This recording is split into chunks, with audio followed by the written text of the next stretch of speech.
Hello, and welcome back to another episode of the Minnesota State Park Hiking Club Trail Series. Today, we travel to Minneopa State Park in Mankato, Minnesota. The park name is derived from the Dakota language, which is translated to water falling twice, according to the DNR website. This references the beautiful Minneopa Falls, a central feature of this park, although not one that is on the State Park Hiking Club Trail. It's a separate parking lot that is absolutely worth the diversion. The park is the third state park in Minnesota, being established by legislation in 1905. Another prominent feature of this park is a stone mill that sits atop a hill on the northern section of the park. It overlooks the Buffalo Prairie that you can drive through to see buffalo at the park. The mill itself was constructed in 1864 and is of a German design, primarily built of stone.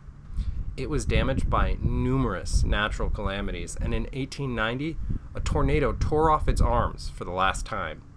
The decision was made not to replace the arms because by 1890, wind-powered grain milling had become unprofitable to operate.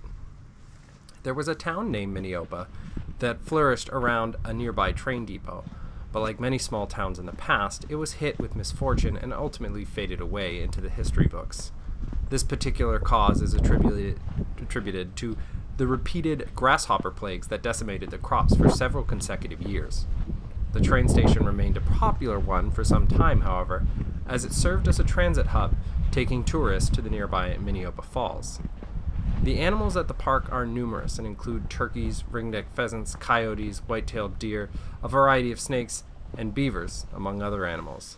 There is also a herd of bison, which make their home in the Bison Prairie enclosure on the northern section of the park. The herd is carefully monitored and studied. The park rangers ensure the herd remains no larger than the enclosure can accommodate, and careful attention is paid to the genetic diversity of the herd.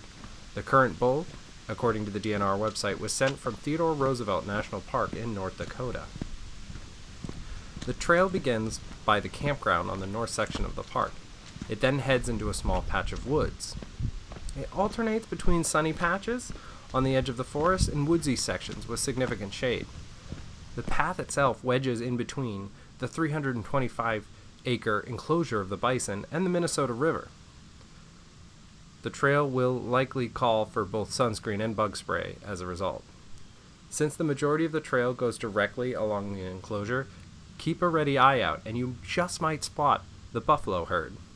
325 acres is a pretty big space for 30 to 40 bison to roam in, and sometimes even while driving through the enclosure, which is the only way to access it, you might not even spot them.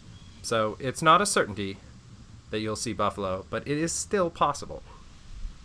The trail will be out in the sun for the first section, which has light tree cover and is more field than forest.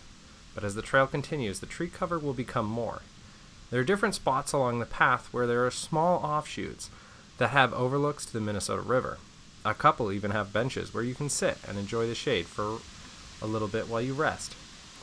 The trail then continues out to a split. However, either way is acceptable as it's a loop and you will end up coming back on the path you don't take initially. We chose the left fork so we could stay along the bison enclosure. My favorite part of the trail is it's right next to the bison enclosure. It's got that kind of like Jurassic Park feel to it with the large fence around it. I've been several times on this hike and only seen buffalo once. But when I did, it was really cool. You certainly want to keep your distance even though there is a fence between you. I remember when I was younger, my family and I went to Yellowstone National Park during bison mating season. And it just so happened that the cabins we were staying at on Yellowstone Lake also happened to be where a herd of buffalo were resting. I'll never forget when I saw two large bison fighting and slamming into each other while banging into a nearby cabin, and the look of terror I saw through the window of the cabin coming from the other tourist's face.